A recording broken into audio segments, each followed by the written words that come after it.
মুশফিকের ১০০-তে ১০০ শততম টেস্টে সেঞ্চুরিতে রেকর্ড বুকে মিস্টার ডিপেন্ডেবল। সাকিবের রেকর্ডে ভাগ বসালেন তাইজুল। এশিয়া কাপ রাইজিং স্টার্সে ভারতের বিপক্ষে সুপার ওভারে জয় বাংলাদেশের। এসব নিয়ে আলোচনা করতে স্বাগত জানাচ্ছি আজকের খেলায় আড্ডায়। আপনাদের সাথে আছি মোহাম্মদ নাজিম। আলোচনায় আমাদের সাথে স্টুডিওতে উপস্থিত আছেন সাবেক ক্রিকেটার তারেক আজিজ খান এবং ক্রীড়া সাংবাদিক সাইদুজ্জামান। আপনাদের দুজনকে স্বাগত জানাচ্ছি খেলার আড্ডায়। প্রথমে যদি আমরা মুশফিককে নিয়ে একটু যদি আলোচনা করতে চাই, শততম টেস্টে সেঞ্চুরি করলেন, সেঞ্চুরিতে নিজের সব কিছুই উজাড় করে দিয়েছেন, আপনার সেঞ্চুরিতে রেকর্ড বুকেও জায়গা করে নিয়েছেন। সেই উৎসবটা আপনি নিজে মাঠে থেকে দেখেছেন, কেমন লাগছে? আমি বলবো যে উনি সেঞ্চুরি না করলেও বাংলাদেশ একজন ক্রিকেটারের ১০০ টেস্ট খেলা এটা অনেক বড় ঘটনা। যদি আমরা এফটিপি বিবেচনা করি, বাংলাদেশের টেস্ট ম্যাচ অত বেশি সংখ্যায় খেলা হয় না। ২০ বছর একটানা লড়াই করে নিজেকে এই টেস্ট ম্যাচের জন্য তৈরি রাখা এটা অসাধারণ একটা আমি বলবো যে একজন এফোর্ট, এক্সট্রিম লেভেলের এফোর্ট। আমি বলবো যে তার এফোর্ট ওয়াইজ নর্মাল ইস্যুজ না এটা। আমি শিওর যে তারেক আজিজ নিজে যেহেতু ক্রিকেটার ছিলেন, তিনি জানেন যে একজন ক্রিকেটারের এত লম্বা সময় নিজেকে প্রিপেয়ার রাখা কতটা ইম্পর্টেন্ট তো বটেই, প্রায় অসম্ভবকে সম্ভব করেছেন মুশফিক। তিনি সেঞ্চুরি করেছেন, প্রবাবলি সেলিব্রেশনটা আরও বেশি হচ্ছে। বাট তিনি যদি 0 রানও করতেন, আমি ব্যক্তিগতভাবে মনে করব যে এটা বাংলাদেশ ওনার ১০০তম টেস্ট খেলাটা একটা বড় ঘটনা, এবং ১০০তম টেস্ট খেলার জন্য ওনাকে আমরা অভিনন্দন জানাতে চাই। আমরা যদি একটু তারেক ভাইয়ের কাছে যাই, যেটা হচ্ছে যে আপনি নিজেও মুশফিকের সাথে শুরুতে ছিলেন, একদম বিমানে একসাথে খেলেছিলেন, আপনার লিগ পর্যায়ের একটা খেলা, একদম তরুণ মুশফিক, সেই টকবগে একজন তরুণ এত দূর আসবেন ২০ বছর পরে এবং একটা মাইল ফলক স্পর্শ করবেন, কখনো ভেবেছিলেন কিনা? না, আমি যখন খেলেছি তখন অলরেডি মুশফিক আপনার ন্যাশনাল টিমে খেলেছে। আমরা যখন বিমানে খেলেছি একসাথে, আমি তাকে 2টা ভূমিকাতে পেয়ে কাজ করার সৌভাগ্য হয়েছে। যখন টাইগারে আমরা কাজ করেছি তখন মুশফিক একই সাথে আমরা ছিলাম। আমি তো টাইগারের দায়িত্বে ছিলাম। বিমানের খেলাটা বলতে পারেন যে হ্যাঁ, বাট ভাইয়া যেটা বল, আসলে এই একটা প্লেয়ারকে নিয়ে আপনি দেখবেন যে কারোর কোনো কমপ্লেন নেই, কারণ ও অলরেডি ইন্টারভিউতে যেভাবে বললো, আপনি যদি খেয়াল করে দেখেছেন যে খুব বোরিং একই কাজ। আমরা যে প্রসেসটা বলি, আসলে আমরা সবাই আসলে জানি যে প্রসেস মেনটেন করে কাজ করো, বাট মুশফিকের দিকে তাকালে আপনি হয়তো দেখতে পারবেন যে প্রসেসটা কীভাবে মেনটেন করতে হয়। তো as a player no doubt ভাইয়া যেটা বললো যে যদি 0 মারতো, আমাদের কাছে মুশফিকই। এটা একটা ব্যক্তিগত মাইক ফলক যে ধরেন 100 টেস্ট ম্যাচ খেলা is not a matter of joke. আর যেটা যদি যখন সেটা টাইম পিরিয়ডটা 20 ইয়ার্স লাগে, যদি আপনার 100টা টেস্ট ম্যাচ খেলতে, তাহলে বুঝতে হবে যে এটাই যদি ধরেন ইংল্যান্ডে হতো, তাহলে এতদিনে হয়তো জরুর যেমন 2012 সালে শুরু করে 100 প্রায় 60টা টেস্ট খেলে ফেলেছে। তো আমরা যেহেতু কম খেলি, এবং এই কম খেলা যেটা যে সবচেয়ে বেশি সমস্যাটা হয়, ধারাবাহিকতা আপনার কন্টিনিউয়াস লম্বা টাইমের জন্য ধরে রাখাটা, সেই জায়গাটায় হয়তো কিছুটা উত্থান পতন আছে। But as a cricketer, as a man, মাঠ এবং মাঠের বাইরে সব জায়গায় মুশফিক সবার থেকে একটা আলাদাই আপনার স্ট্যান্ডার্ড সেট করেছে। আমার মনে হয় নেক্সট প্রজন্ম আমরা মুশফিককে দিয়ে হয়তো আমরা ইন্সপায়ার করতে পারি যে একটা প্লেয়ার ছিল যিনি এভাবে খেলেছেন, 100 টেস্ট খেলেছেন। বাট আই হোপ যে আশাবাদী যে নেক্সট টাইম যারা আসবে তাদের হয়তো এত লম্বা সময় যেন না লাগে, এই দোয়াটা করব, যাতে পরবর্তীতে অনেক প্লেয়ার আপনার এই অ্যাচিভমেন্টটা আপনার অ্যাচিভ করতে পারে। সাইদ ভাইয়ের কাছে যদি একটু ফিরতে চাই, যেটা হচ্ছে যে লর্ডস টেস্টে যেখানে আপনার মুশফিকের অভিষেক হয়েছিলেন, হাবিবুল বাশার সুমন তাকে টেস্ট ক্যাপ পরিয়ে দিয়েছিলেন, সেই মুহূর্তটা কিন্তু আপনিও ছিলেন, ওইখানে কভার করতে গিয়েছিলেন যতটুকু আমরা জানি। সেই মুহূর্তটা যদি আপনার ভাষায় যদি একটু ব্যাখ্যা করতেন।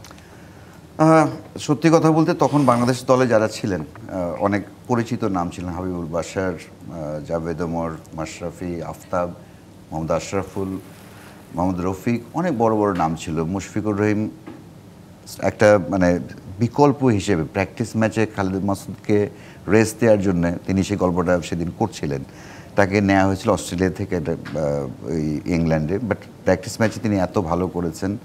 এবং প্র্যাকটিস ম্যাচ খেলার আগেই তার নেট সেশনে ড্যাভ হটমোর বলছিলেন যে আমি তাকে দেখিনি, বাট আমি একজনকে নেট প্র্যাকটিস করেছি, হঠাৎ মনে হলো সুইট সাউন্ড অফ ব্যাট যেটা আমরা বলি, এই নয়েজটা কোত্থেকে আসছে, ঘুরে তাকে দেখি মুশফিক। সো তার ডেবু হলো, আমরা স্টোরিও করেছি, আমরা একদিন আগে জেনেছিলাম যে মুশফিকুর রহিম এবং শাহাদাত হোসেন রাজীবের ডেবু হচ্ছে। বাট আমাদের কাছে তখন আসলে লর্ডসে বাংলাদেশ প্রথম টেস্ট খেলবে, আমি নিজে একজন সাংবাদিক হিসেবে, আমরা বেশ কয়েকজন ছিলেন ওখানে, আমি তরুণ তখন, লর্ডসে বসে মানে ওই প্রেস বক্সে বসে ম্যাচ কাভার করব, বাংলাদেশের ফার্স্ট টেস্ট লর্ডসে, এত তারকা আছে, মুশফিকের অভিষেক হচ্ছে, বাট মুশফিক সম্পর্কে আমরা সত্যি কথা বলতে অত উচ্চাসা বা অত জানাশোনাও ছিল না। বাট লর্ডস টেস্ট যেদিন শুরু হলো, প্রথম দিনই তিনি ব্যাট করলেন, 1 ঘন্টার মতো ক্রিজে ছিলেন, সেখানে তিনি যেভাবে নেগোশিয়েট করেছেন, একটা 16 বছরের বালক, বিস্ময় বালক নামটা খুব দ্রুত দিয়ে দেয়, আমরা তো সবসময় খুব দ্রুত একটা টাইপ দিয়ে দিই, আর যেহেতু এর আগে টেন্ডুলকার 89 থেকেই তো বিস্ময় বালক, সো ক্রিকেটে এরকম ইয়াংস্টার যারাই যান তারা একটা উপাধি নিয়ে বের হয়ে আসেন। বাট এরপরে কিন্তু মুশফিককে বিভিন্ন একটা ফেজ পর্যন্ত স্ট্রাগল করতে হয়েছে, তার কিপিং নিয়ে একটা ছোট প্রশ্ন ছিল, ব্যাটিংয়ে খুব বেশি কনসিস্টেন্ট ছিলেন না, সো সামহাও মানে ওই প্রশ্নগুলো তিনি নিজেই মুছেছেন। এখানে কিন্তু আমি বলবো যে তিনি এমন না যে মিডিয়া তাকে কখনো ব্যাক করেছে, এমন না যে তাকে বোর্ড ব্যাক করেছে, he made it by himself.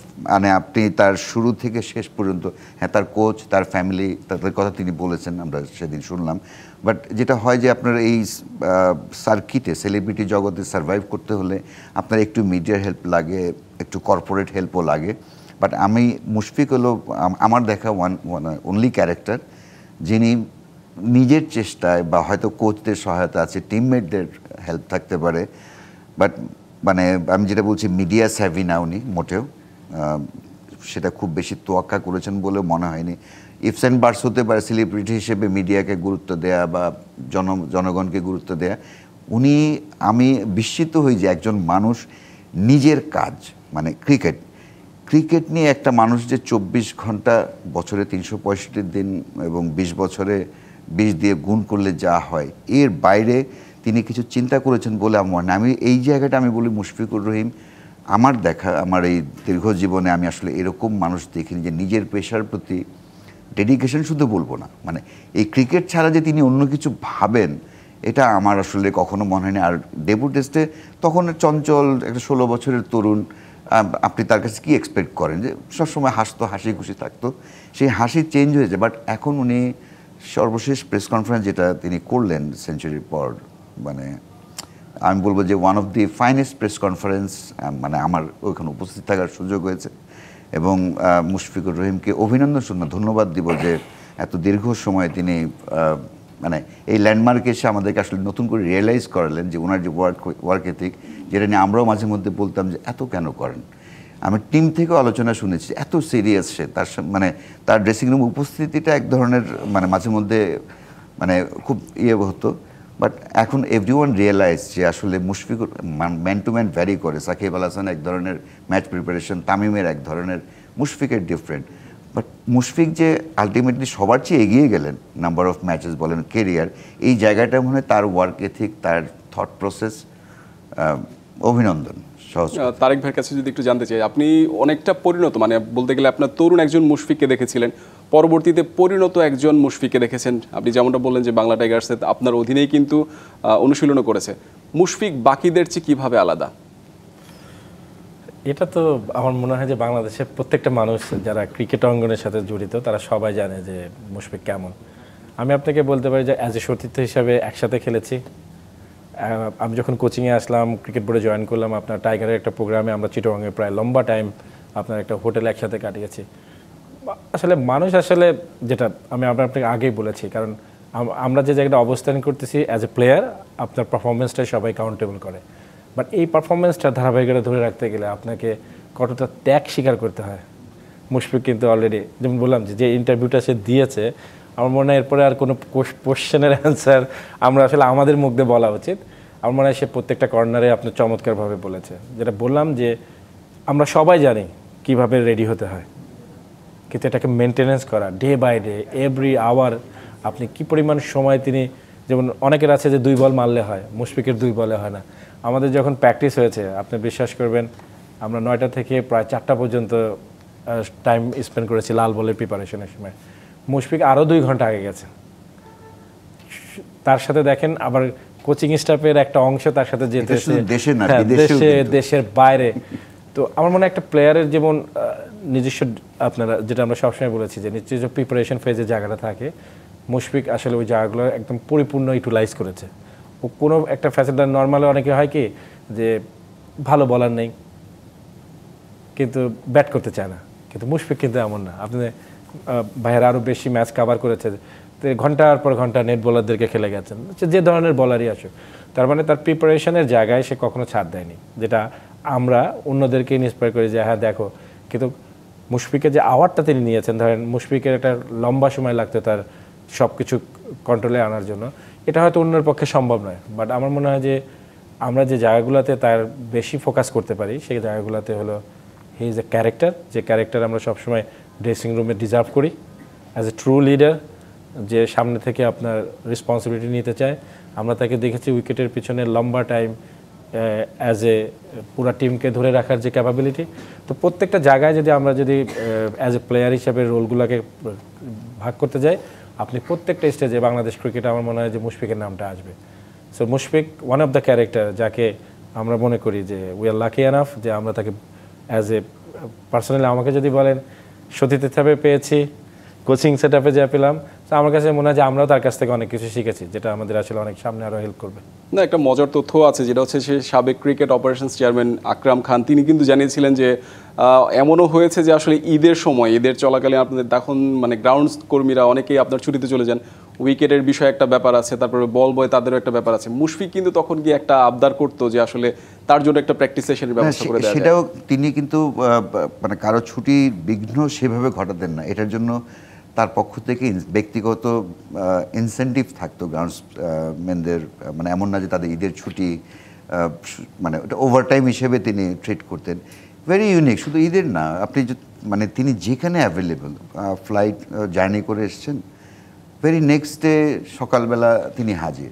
যেদিন বৃষ্টি হচ্ছে, বৃষ্টি হলে তো আপনি ক্রিকেট প্র্যাকটিস করা সম্ভব না, তো সেদিন তিনি ইনডোরে নক করতেন আর জিমে কাজ করতেন, মানে এটা ন্যাশনাল টিমের ক্যাম্পের বাইরে। এবং এটা শুধু একবার দুবার না, আমি বলবো যে আমার বেশি চোখে পড়েছে 2010-এর পর থেকে। প্রবাবলি তিনি মানে যখন লর্ডসে যখন খেলতে যান 2005-এ, তখন এত টাইট মনে হয়নি। আবার লর্ডসের একটা ঘটনা দেখেন, তাকে কিন্তু নেট দেওয়া হচ্ছিল না, তিনি নেটের বাইরে জাস্ট নক করছিলেন, বিকজ ওটাও কিন্তু একটা সিমটম, যে মানে একটা আমার মতো ধারণা ইঙ্গিত যে তিনি চাইলে কিন্তু কাউকে থ্রো ডাউন করে, কাউকে মানে নেটে থ্রো ডাউন করে বা একটা দুইটা বল করে হয়তো সময়টা পার করতে পারতেন। বাট তিনি মনে করেছেন যে ঠিক আছে, আমি যখন এসেছি আমি আমার কাজটা করি, নেটে যখন সুযোগ হচ্ছে না নেটের বাইরে করি। সেখান থেকে হি গট নোটিস। ম্যাচ তো খেলেছেন, সেঞ্চুরি করেছেন, একটা তার আগে 50 করেছেন, নজর কেড়েছেন, কিন্তু তার এই ওয়ার্ক এথিক যেটা, আমি বলবো না যে এটাকেই অনুসরণ করতে হবে, বাট আমি তার মনোযোগটাকে বলবো যে ফোকাসটা ক্রিকেট ছাড়া অন্য কিছু ভাবেনি। এমন না যে তার মুশফিকের মধ্যে আপনাকে 6টার সময় মাঠে গিয়ে প্র্যাকটিস শুরু করতে হবে, টিম প্র্যাকটিস 10টায়, তা করতে হবে না। তরুণদের আমার একটাই অনুরোধ থাকবে যে তারা তো আমাদের দুজনের চাইতে আসলে অনেক বেশি তাকে কাছ থেকে পান, যে ফোকাসটা, মুশফিকের ফোকাসটা নেওয়ার জন্য। মুশফিক হয়তো 4 ঘন্টা ধরে প্রিপারেশন নেন, সাকিব আল হাসান হয়তো হাফ অ্যান আওয়ার প্রিপারেশন নিতেন। সাকিব আল হাসান কিন্তু ডেলিভার করেছেন, তামিম ইকবাল ডেলিভার করেছেন, বাট মুশফিকের 4 ঘন্টা মানে এক ডিফারেন্ট প্লেয়ারের ডিফারেন্ট মাইন্ডসেট প্রিপারেশন থাকে, কিন্তু মুশফিকের যে ফোকাসটা ক্রিকেটের প্রতি, যে ডেডিকেশন, মানে আনবিলিভেবল। এটা আমি বলবো যে এটা অন্য কারো নেই, শুধু আপনি ফোকাসটা নেন। আপনার দরকার নেই দিনে 10 ঘন্টা প্র্যাকটিস করার বা প্রত্যেক দিন প্র্যাকটিস করার, ফোকাসটা যেন তরুণ প্রজন্ম নেন তার কাছ থেকে। মুশফিক 100তম টেস্ট খেলে ফেলেছেন, তো সেই জায়গাটাতে আসলে কোথায় গিয়ে থামবেন এমন একটা প্রশ্ন কিন্তু এসেছিল। তো এখনো পর্যন্ত যতটুকু জানা গেছে, তিনি নিজেই ইঙ্গিত দিয়েছেন যে আসলে পরবর্তী 2 বছরের জন্য তিনি নিজেকে ফিট রাখতে চান এবং খেলতে চান। সবচেয়ে বেশি গুরুত্ব দিচ্ছেন কিন্তু ফিট রাখার দিকে। এখনো পর্যন্ত তিনি ফিট, অনেকেই বলছেন যে অনেক তরুণদের থেকেও কিন্তু তিনি ফিট। আপনাদের কাছেও নিশ্চয়ই সেই জিনিসটাই মনে হচ্ছে? না, আমরা তো চাই যে আরও কিছুদিন খেলুক, কারণ আপনার এক্সপিরিয়েন্স কাউন্ট, এটা আপনাকে মানতেই হবে। এবং আমাদের টিমটা আসলে এখনও ওয়ার্ল্ড ক্রিকেটে আমরা টেস্ট ম্যাচগুলোতে আসলে ওইভাবে এখনও ডোমিনেটিং ক্যারেক্টার শো করতে পারিনি, এটা আমাদের একটা ব্যর্থতা। যে ধরেন আজকে এত বছর আমরা টেস্ট ম্যাচ খেলছি, তো আমাদের কিছু ইন্ডিভিজুয়াল, ধরেন হয়তো টিম হিসাবেই না থাকলেও ইন্ডিভিজুয়াল কিছু অ্যাচিভমেন্ট আছে। তো আমরা চাই মুশফিক ড্রেসিং রুমে থাকুক, যারা আপকামিং আসবে তারা আসলে অনেক কিছুর এক্সপিরিয়েন্সটা তার কাছ থেকে পাবে। যেমন যেটা বললো, তার বেড়ে ওঠা থেকে শুরু করে প্রত্যেকটা স্টেজের আমরা যখন জানতে পারবে, ইয়াং কোনো আপনার কোনো টেস্ট ম্যাচের ইসেতে আসবে যে একটা 100 টেস্ট ম্যাচ খেলা একটা প্লেয়ারের পাশে বসে যখন সে কথা শুনবে, আমার মনে হয় তার কাছে এর থেকে বড় লার্নিং স্টেজ তার হতে পারে না। আপনি যেটা বলেন, হ্যাঁ, ও জানে যে ফিট থাকলে খেলা যাবে, এবং মুশফিকের ফিটনেস নিয়ে আজ পর্যন্ত আমার মনে হয় না কেউ কোনো কথা বলেছে। যেটা বলেছে হার্ডওয়ার্কিংয়ের, সে জানে যে তার আসলে কাজগুলো কী কী, বাট একটা সময় আপনাকে থামতে হবে, যেটা আমরাও জানি, মুশফিকও জানে। বাট আমার কাছে মনে হয় যে যতদিন তিনি ফিট থাকেন, তার থেকে বড় কথা তিনি যদি দলে অবদান রাখতে পারেন, তাহলে আমি পার্সোনালি বলবো তাহলে তাকে কন্টিনিউ করা উচিত। আর তিনি যদি মনে করেন যে হ্যাঁ, আমি দলে অবদান রাখতে পারছি না, আমার ফিটনেসটা ডাউন করেছে, বা অন্য বিষয়গুলো যেগুলো আনুষঙ্গিক যেগুলো আসে, ওগুলো হলে that is different issue. But আমার মনে হয় যে আমি পার্সোনালি যদি আমাকে বলেন, তাহলে আমি চাবো যে যতদিন ফিট থাকবেন, দলে অবদান রাখতে পারবেন, তিনি অবশ্যই তার দেশের হয়ে কন্ট্রিবিউট। একটু যদি যোগ করি, মুশফিক কিন্তু প্রেস কনফারেন্সে বলেছিলেন যে আপনার বাংলাদেশকে আসলে টপ 6-এ দেখতে চান, তিনি চলে যাওয়ার আগে টপ 6-এ দেখতে চান। তো সেটা কি আসলে বাকি যারা আছেন টেস্টে, তো সেই জায়গাটাতে আপনার নাজমুল শান্ত এখন অধিনায়ক, তিনিও চান মুশফিক খেলুক, তো সেই জায়গাটাতে আসলে সব মিলিয়ে কি বাংলাদেশের আসলে টপ 6-এ পৌঁছানো সম্ভব কিনা এই টেস্ট চ্যাম্পিয়নশিপের তৃতীয় চক্রে? আমি তো মনে করি যে আমাদের আরও আগে পৌঁছানো উচিত ছিল। কিছু কিছু জায়গায় আমরা অনেক ডিসিশন মেকিংয়ের জায়গাগুলোতে আমাদের অনেক আসলে ঝামেলা করেছি, নাহলে আমরা এতদিনে থাকতাম, এটা আমার বিশ্বাস পার্সোনালি। বাট মুশফিক যেটা বলেছে, আমি মনে করি অবশ্যই আমাদের আপনার এই জায়গাগুলো নিয়েই আসলে কাজ করা উচিত, যে আমরা এখন কোথায় অবস্থান করছি, আমরা আগামী সার্কেল পিরিয়ড শেষ হতে হতে আমরা আসলে কোথায় দেখতে চাই। আমাদের এই উন্নতির ধারাবাহিকতার একটা বড় অভাব, যার কারণে এটা টিমের উপরে প্রভাব পড়েছে। ব্যক্তিগত অ্যাচিভমেন্টের জায়গাগুলোতে যদি আমরা দেখি, যে আমাদের কিছু ইন্ডিভিজুয়াল সুপারস্টার ছিলেন, যেটা বললেন যে যাদেরকে আমরা অলরেডি হারিয়ে ফেলেছি। একটা মাত্র সমাধান নীলমণি আপনার বেঁচে আছে। আমি চাই যে তার ইচ্ছাটা পূরণ হোক, এবং বাংলাদেশ ক্রিকেটে আসলে আমাদের এই স্ট্যান্ডার্ডে আসলে আমাদের আসা উচিত। আমরা সাইদ ভাইয়ের কাছে যদি একটু ফিরি, সেটা হচ্ছে যে মুশফিক ১৭তম টেস্টে সেঞ্চুরি করেছেন, রেকর্ড বুকেও নিজের অবদান রেখেছেন। তো সেই জায়গাটাতে আসলে এত বড় বড় নাম, যে আপনার ডেভিড ওয়ার্নার, গর্ডন গ্রিনিজ এবং বিশ্বখ্যাত অনেক ক্রিকেটার আছেন, তাদের রেকর্ড বুকে তিনি নাম লিখিয়েছেন। নিশ্চয়ই এটা বাংলাদেশের জন্য বড় অর্জন। হয় কি, ক্রিকেট রেকর্ডে খেলা, আপনি দেখবেন যে আমাদের গ্যারি সোবার্সের রেকর্ডও আমাদের কেউ না কেউ, বাংলাদেশে কেউ না কেউ ব্রেক করেন বিভিন্ন জায়গায়।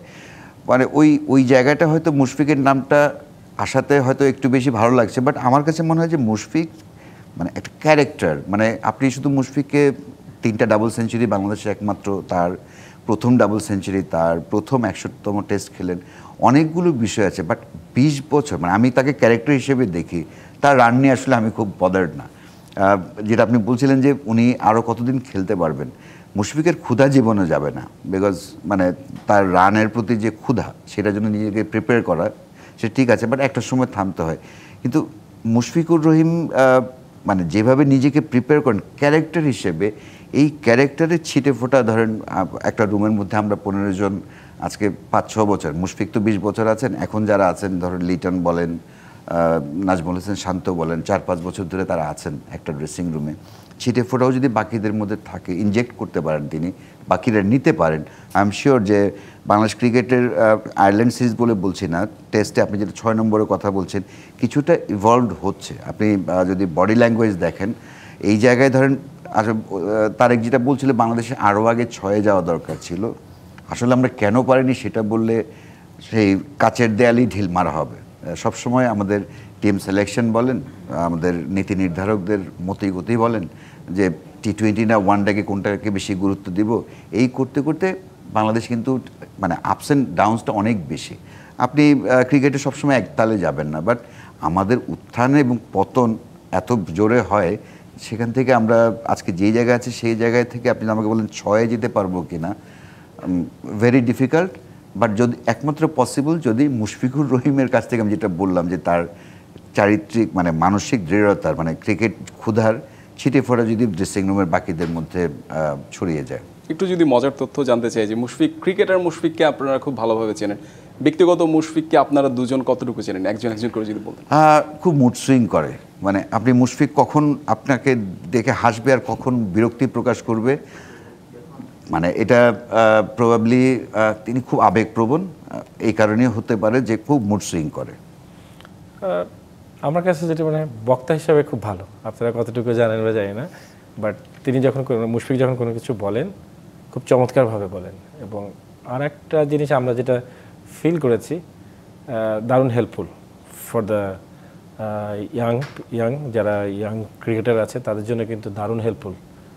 অনেকে হয়তো মনে করে যে যেটা বলে যে মুড সুইংয়ের যে বিষয়গুলো, বাট কেউ তার কাছে কোনো সময় কোনো হেল্প চেয়েছে আর সে করেনি বা ইগনোর করেছে। এটা আমি প্রেস বক্স থেকে বলছি, আমরা তাকে খুব সমীহ করি যে মুশফিক কখন কোন প্রশ্নে বিরক্ত হয়ে যান, বাট আমার মনে হয় না এরকম রেকর্ড আছে।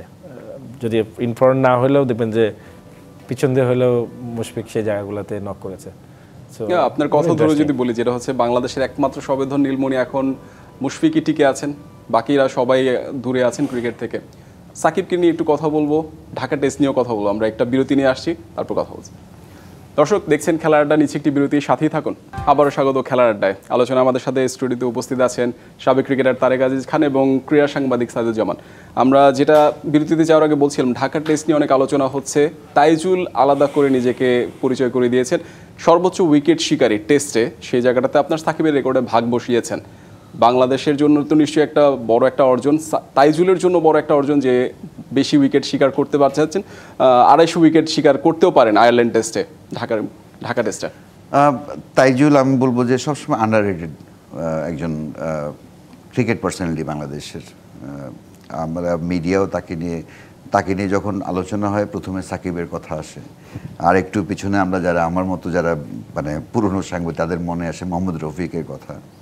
বাট আমার মনে হয় যে প্রত্যেকটা ক্রিকেটার নিজস্ব একটা এন্টিটি আছে। তিনি তারেক আজিজ হন কিংবা মুস্তাফিজুর রহমান হন, আমার মনে হয় যে আমাদের একটা ফাইন লাইন থাকা দরকার যে মানে তাইজুল ইসলাম কিছু একটা করলেই সাকিব আল হাসানের পরামর্শ, এগুলো আমার কাছে মানে ক্লিশে মনে হয় এখন। যে আমরা ইভেন কোনো ব্যাটসম্যান যদি ভালো করেন, যেমন লিটন দাস সেঞ্চুরি করেছেন, তার মানে কি তিনি মানে মুশফিকুর রহিমের ছায়া করেছেন? না, প্রত্যেকের 11 জন খেলোয়াড় যখন মাঠে নামেন টেস্ট ম্যাচে প্রত্যেকের সমান ম্যাচ ফি পান, প্রত্যেকের সমান দায়িত্ব আছে এবং যার যেদিন ভালো দিন যাবে সেদিন সে সর্বোচ্চ ক্যাপিটালাইজ করবেন। আর তাইজুলে যেটা বলছিলাম যে মানে তিনি তার কথাবার্তা খুব বেশি অ্যাট্রাকটিভ না বোধ হয় অফ দ্য ফিল্ড, সে কারণে তাকে নিয়ে অত আলোচনা না। বাট আপনি দেখেন তিনি কত ম্যাচে, সাকিব কত ম্যাচে 250+ উইকেট নিয়েছেন এবং তাইজুল কত ম্যাচে তাকে স্পর্শ করলেন। এখন সাকিব আল হাসান অলরাউন্ডার ছিলেন, তো সাকিব আল হাসান ক্রিকেটার মানে তার অবদান বলেন বা তার কোয়ালিটির সঙ্গে আমি অন্য কাউকে তুলনা করতে চাই না। বাট একজন বিশেষজ্ঞ বোলার হিসেবে সাকিবকে ছাড়িয়ে যাবেন তাইজুল, এটাই তার আমি বলব দায়িত্ব, এবং সেই দায়িত্বটা তিনি খুব কাছে আছেন। নিশ্চিতভাবেই তিনি খুব সহজেই সেটা পেরিয়ে যাবেন। তারেক ভাইয়ের কাছে একটু জানতে চাই, যেটা হচ্ছে যে সাকিব যখনই আপনার এইসব প্রসঙ্গ আসে যে সাকিবের নামটা জড়িয়ে যায় তাইজুলের সাথে, তাইজুল নিজেকে অনেকটা বেশি মানে যেরকম আন্ডাররেটেড বলছিলেন সাইদ ভাই, তো সেই জায়গাটাতে আসলে তাইজুলের কাছেও তো নিশ্চয়ই বিষয়টা বিব্রতকর যে আসলে সাকিবের ছায়ায় নিজেকে বড় হয়ে ওঠা। অনেক সময় আবার দেখা গেছে যে সাকিবের কারণে দল থেকে বাইরেও থাকতে হয়েছে। যেটা তো বললে আসলে সাকিব আমাদের আসলে এমন একটা জায়গায় গেছে যে ওখানে হবে, বাট আমি আসলে ওইভাবে দেখি না, যেটা ভাইয়া খুব চমৎকারভাবে ব্যাখ্যা করেছে। আসলে আপনি যদি সাকিবের নামটা আনেন হয়তো একটু ভিউ বাড়তে পারে, যেটা বললো যে অনেকেই প্রশ্ন করার আগে অকারণে মনে করেন অলওয়েজ কম্পেয়ার, হয়তো ওর অ্যান্সারগুলাও যার কারণে থেকে মনে হয় যে কি বিরক্ত হয়ে অ্যান্সারটা দিল কিনা। বাট আপনি যদি একটা দিকে তাকান যে অ্যাজ এ প্লেয়ার সেও ন্যাশনাল প্লেয়ার, তার একটা দায়িত্ব আছে, সাকিব 2টা দায়িত্ব পালন করতো, একটা বোলিংয়ে একটা ফিল্ডিংয়ে, ক্যাপ্টেন হিসেবে আরেকটা দায়িত্ব। সো তাজুলকে তাহলে আপনি কিভাবে মেলাবেন? তাজুলের কাজটা ছিল অ্যাজ এ বোলার বোলিংয়ে দলে অবদান রাখা, এবং সেই কাজটা তিনি চমৎকারভাবে করেছেন। আনডাউটলি যেটা বলেছে যে মিডিয়া হয়তো স্টারডম যেটা খুঁজে সেটা হয়তো তাজুলের ভিতরে থাকেও না, অনেকে এটা মিসিং থাকে। বাট আমরা যারা কোচিংয়ের সাথে আছি আমরা জানি হি ইজ এ পারফর্মার। আসলে দলে আপনার এই 2টাই দরকার আছে, সাকিবও দরকার আছে, তাজুলও দরকার আছে। তাইজুলের কথা যদি একটু বলি, মানে আনসাং হিরো কিনা, যে আসলে অনেকটা নীরবে নিভৃতে কাজ করে যাচ্ছেন, কখনো সেই ফিডব্যাকটা কিংবা কখনো সেই স্টারডাম যেটা আমরা সবসময় দিয়ে থাকি, পঞ্চপাণ্ডব যারা ছিলেন তাদেরকে দিয়ে থাকি, সেই জিনিসটা কি তা মানে তিনিও কি মিস করেন কিনা অনেক সময়? না, এটা তো সাইদ ভাই আরো আমার থেকে বেশি ভালো বলতে পারবে। বাট আমি যদি coaching of point of view থেকে বলি তাহলে তো আমার কাছে তো তাইজুল অনেক বেশি আমি বলবো যে ইফেক্টিভ প্লেয়ার, যাকে আমরা বলি যে টিমের তার অবদানের যে জায়গাটা, সেই জায়গাটা তিনি দারুণভাবে কন্ট্রিবিউশন করে যাচ্ছেন। আপনি দেখেন যে যেটা বললো যে বাংলাদেশে যদি আমরা লেফট আর্ম খুঁজি চোখ বন্ধ করলে একটা নাম আসতো প্রথমে, সেটা হলো মোহাম্মদ রফি। দেন কে আসলো? সাকিব। মাঝখানে এনামুল হক ছিল। মাঝখানে আমরা এনামুলকে কিছুদিনের জন্য পেলাম, বাট তাজুল কিন্তু একটা লম্বা টাইম সার্ভিস দিচ্ছে এবং একক প্রচেষ্টা, যেটা তাকে অলওয়েজ যেটা বললেন যে একটা অদৃশ্য ছায়া আমরা সামনে নিয়ে আসে, বারবার তাকে তার পারফরমেন্সটাকে খাটো করার চেষ্টা করছি। আমার মনে হয় তার প্রপার মূল্যায়নটা দরকার এবং আমার মনে হয় যে বাংলাদেশ টিম কিন্তু তাকে মূল্যায়ন করে, আমি এটা ফিল করি। আপনি যদি বলেন যে টিম মেম্বাররা সবাই কোনোদিন সাকিবের মুখ দিয়ে কেউ শুনেছে বা সাকিব কখনোই বলেননি, কখনোই বলেন। আমি যদি একটু সময় ইন্টারাপ্ট করি, একটা উদাহরণ দিই। বাংলাদেশ যখন টেস্ট পেলো আর কি, তখন মোহাম্মদ রফিককে বলা হতো যে ওয়ান ডে বোলার, টেস্টের বোলার না, তখন এনামুল হক মনিকে সুযোগ দেওয়া হতো। বাট দেখেন বাংলাদেশের লেফট হ্যান্ড স্পিনারদের মধ্যে কিংবদন্তি হয়েছে কিন্তু মোহাম্মদ রফিক, সেটা টেস্ট ম্যাচ এবং ওয়ান ডে মিলিয়ে। সো আমাদের পারসেপশনটা এরকম, মানে একটু আমাদের মনে হয় শুধু আমরা তো ক্রিকেটারদের মান নিয়ে আলোচনা করি, প্রবাবলি আমাদের জাতিগতভাবে ক্রিকেট আন্ডারস্ট্যান্ডিংয়ের মানও কিন্তু কাছাকাছি। কী কারণে ওই সময়টা আমরা মনে করতাম, আমাদের যারা ক্রিকেটের নীতি নির্ধারক ছিলেন, সিলেক্টর ছিলেন এবং আমরা যারা মিডিয়া ছিলাম, আমরা সবাই জানতাম যে মোহাম্মদ রফিক হলেন ওয়ানডে বোলার আর এনামুল হক মনি হলেন টেস্টের বোলার। বাট খুব অল্প সময়ের মধ্যেই মোহাম্মদ রফিক যে উচ্চতায় তার বোলিংকে নিয়ে গেছেন, প্রথম 100 উইকেট, টেস্ট উইকেট কিন্তু বাংলাদেশের জন্য অনেক বড় ল্যান্ডমার্ক ছিল। তো মোহাম্মদ রফিক প্রুভড এভরিওয়ান রং। তাইজুলের সবচেয়ে বড় আমি ক্রেডিটটা কোথায় দিব, যে সাকিব আল হাসান আছেন, তো লেফট হ্যান্ড স্পিনার একটা স্পট খালি আছে, সেখানে তাইজুলের খেলার কোনো সুযোগ নেই। ইন্টারন্যাশনাল ক্রিকেট দেশের বাইরে গেলে একটা পারসেপশন ছিল দেশের বাইরে সাবকন্টিনেন্টের বাইরে ইফেক্টিভ হবেন না। উনি এই দুটো বাধা সত্ত্বেও যে নিজেকে রেডি রেখেছেন যখন সুযোগ আসবে সেটা মানে গ্র্যাব করার, এই জন্য আমি মানে বিগ স্যালুট যে এই মেন্টাল স্ট্রেংথ থাকাটা। এখন আপনি আফটার অল দিস ইয়ার্স আমার মনে হয় যে মানে তাইজুল এমন একটা জায়গা তৈরি করেছেন যে এখন তার সেকেন্ড লেফট হ্যান্ড স্পিনার হিসেবে কেউ খেলতে পারেন, বাট একজন বাঁহাতি স্পিনার যখন 11-এ থাকবে টেস্ট ম্যাচে, সেটা তাইজুলই হবেন এবং এটা উনি অনেক প্রতিকূলতা পার হয়ে এসে করেছেন, সেজন্য হিউজ রেসপেক্ট। সাকিব কিন্তু এখন জাতীয় দল থেকে অনেক দূরে, ভবিষ্যতে তিনি খেলতে পারবেন কিনা সেটা নিয়েও একটা অনিশ্চয়তা আছে। তো সেই জায়গায় আপনার সাকিবের শূন্যতা পূরণে কিন্তু তাইজুল দারুণভাবে পারফর্ম করে যাচ্ছেন, এই লম্বা সময় ধরে এতদিন ধরে পারফর্ম করে যাচ্ছেন এবং খুব অল্প সময় কিন্তু আপনার 246 উইকেটের যে একটা বড় টার্গেট ছিল সেটা কিন্তু টপকে গেছেন। পাশাপাশি এখন কিন্তু তাকে কিন্তু সর্বোচ্চ যে উইকেট শিকারী টেস্টে, সেটা কিন্তু একটা ছোঁয়ার একটা স্পর্শ করার মানে একটা সুযোগ আছে এই ঢাকা টেস্টে। পাশাপাশি যদি আরেকটু বলি যে তাইজুল নিজে বললেন যে 700 উইকেট নিতে চান, সেটাকে আদৌ সম্ভব কিনা? কেন নয়, মানে তিনি তো কথাটা 700 হয়তো নাম্বারটা শুনতে অদ্ভুত লাগছে, 700 উইকেট পাওয়ার মতো যতগুলো ম্যাচ দরকার ততগুলো ম্যাচ তিনি কত সময় পান, ততদিন ফিট থাকবেন কিনা। আমার ধারণা 700 কথাটা তিনি বলেছেন এক ধরনের মকারি করে, বিকজ মানে 246 থেকে 700 মানে অলমোস্ট 450 উইকেট, 450 উইকেট পেলতে হলে ওনাকে, যদি আমি 10টা করে উইকেটও ধরি, প্রায় মোর দেন 40 টেস্ট ম্যাচেস খেলতে হবে। 40টা টেস্ট ম্যাচ খেলতে হলে ওনাকে আরও 10 বছর মানে 7-8 বছর অন্তত এই সার্কিটে থাকতে হবে। সো আমার মনে হয় যে ওনার মানে পুরো তাইজুলের প্রেস কনফারেন্স নিয়ে যদি আমরা আলোচনা করতে বসি, অ্যাকচুয়ালি এর পেছনে কিছু বেদনার গল্প আছে, যে সেটা কিন্তু সাকিব আল হাসানের সঙ্গে তার কোনো সমস্যা নেই। সাকিব আল হাসান কখনো বলেননি তাইজুল আমার চাইতে ভালো না খারাপ, প্রবাবলি টিমমেট হিসেবে সবসময় তাকে সাপোর্টই দিয়েছেন। কিন্তু আমাদের বাইরের আলোচনাটা এমনভাবে হয় এবং তাইজুল মিডিয়া হ্যান্ডেল করাও একটা আর্ট, ওটা উনি শেখেননি। আমার মনে হয় যে খুব দরকারও আছে, মানে তার কাজ হলো উইকেট নেয় এবং সেটা বাংলাদেশের জন্য দিচ্ছেন। 700 হয়তো পারবেন না, বাট উনি এমন একটা ল্যান্ডমার্ক দিয়ে যাবেন যে বাংলাদেশের ভবিষ্যৎ বোলাররা সেই ল্যান্ডমার্ক ছাড়িয়ে যাওয়ার চেষ্টা করবেন। তারেক ভাইয়ের কাছে একটু যদি যাই, তাইজুলকে আপনি কাছে থেকে দেখেছেন যখন আপনি বাংলাদেশ দলের সাথে কাজ করেছেন পেস বোলিং কোচ হিসেবে, তারপরও কিন্তু আপনার তাইজুলের কি মোটামুটি বোলিং এথিক্স কিংবা তার যে ডেডিকেশনটা আপনি দেখেছেন ডিফারেন্ট কেমন লেগেছে? কারণ বাকি স্পিনাররাও কিন্তু বোলিং করে, সেই জায়গায় কিন্তু তাইজুল বাকিদের চেয়ে এগিয়ে থাকে। আপনার উইকেট টেকিং ডেলিভারি থেকে শুরু করে আমরা যদি যে কোনো আলাদা বোলিং বৈচিত্র্য যদি আমরা দেখি, সেই জায়গায় তাইজুল কিন্তু অনন্য। না, আমাদের যেটা যদি একটু পিছনে থাকে না, আমাদের কিন্তু একটা লেফট আর্ম আইকন ছিল, যে আমরা বলেছি যে তাদেরকে দেখে আপনার হবে, বাট তাইজুলের অ্যাকশন দেখেন আপনার আমাদের প্রিভিয়াস কারোর সাথে মিলবে না আপনি যদি ভালোভাবে দেখেন।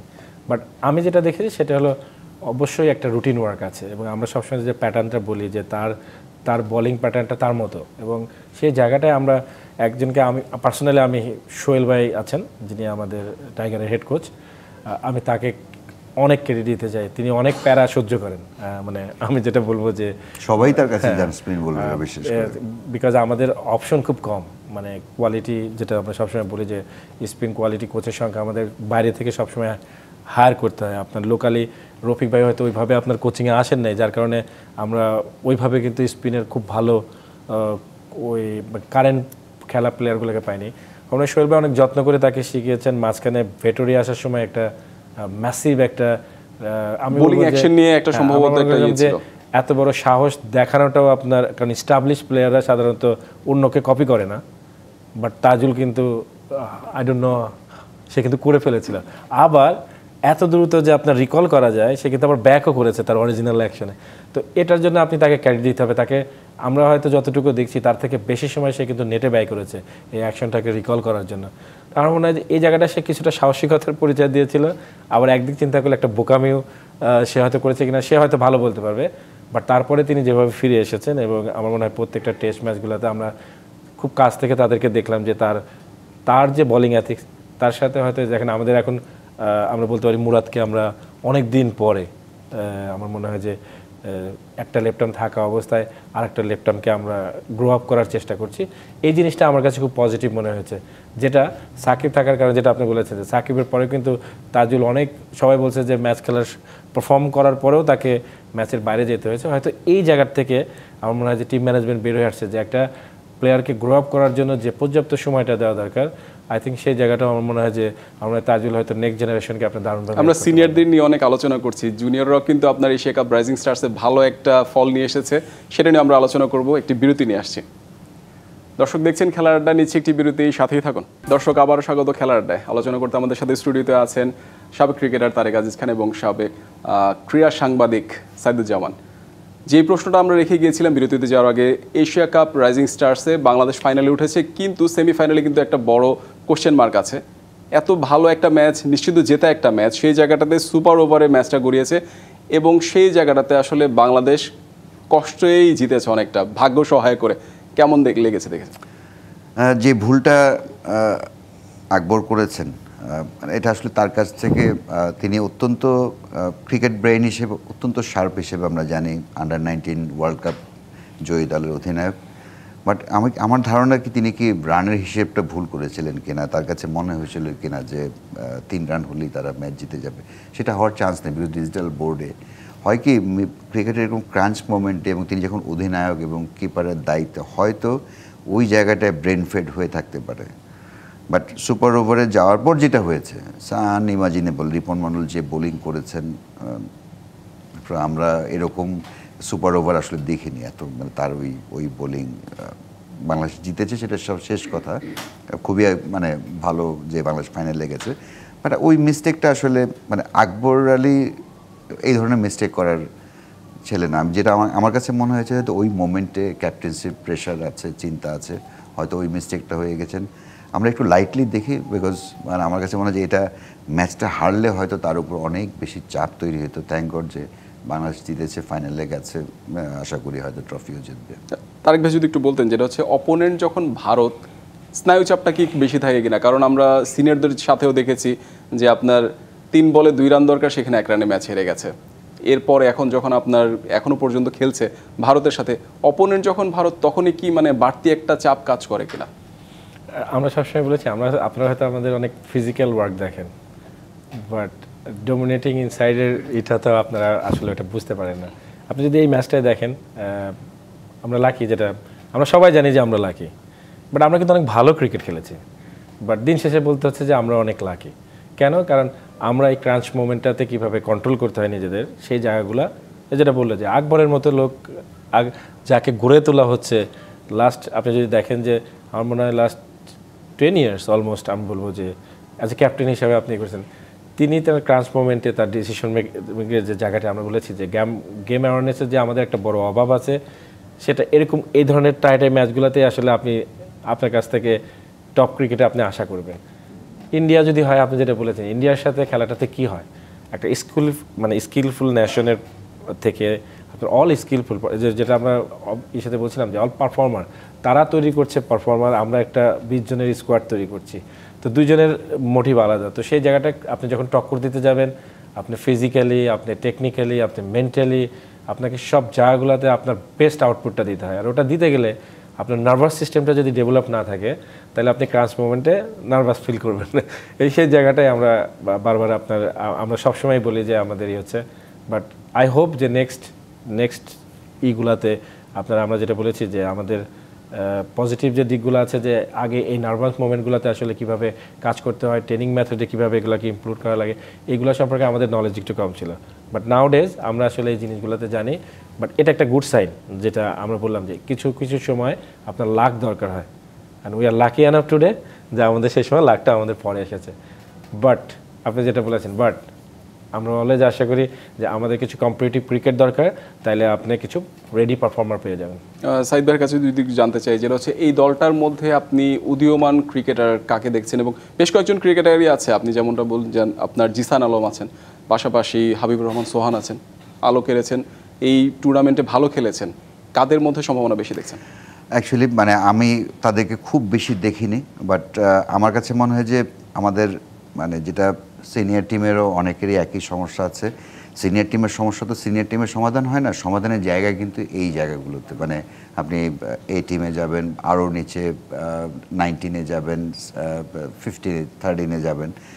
আমাদের রেঞ্জ অফ শটস, এটা কোচিং মেথডই শুধু দায়ী, নাকি কন্ডিশনই শুধু দায়ী, নাকি শুধু ইন্ডিভিজুয়াল প্লেয়ারেরই সেই জায়গাটায় ঘাটতি কিনা?